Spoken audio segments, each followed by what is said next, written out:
Hello everybody, so today I will talk about algebra. The question is from SPM. So now I will show you the answer.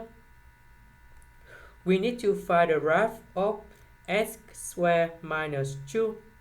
So I will show you how to find the graph. We know that the graph of x squared that should be like this,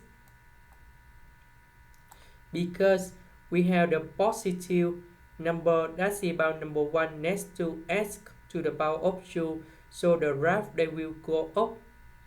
Because we have the negative number 2, so the graph will should go down 2 units, so that should be like this.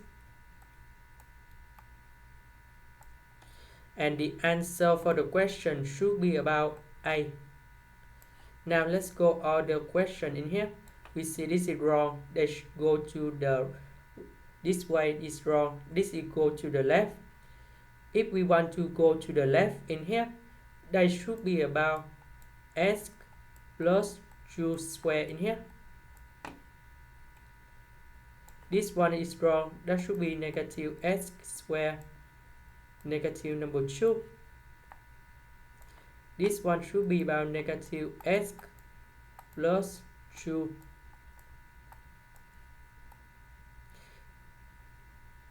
That's it, the end. Thank you for watching.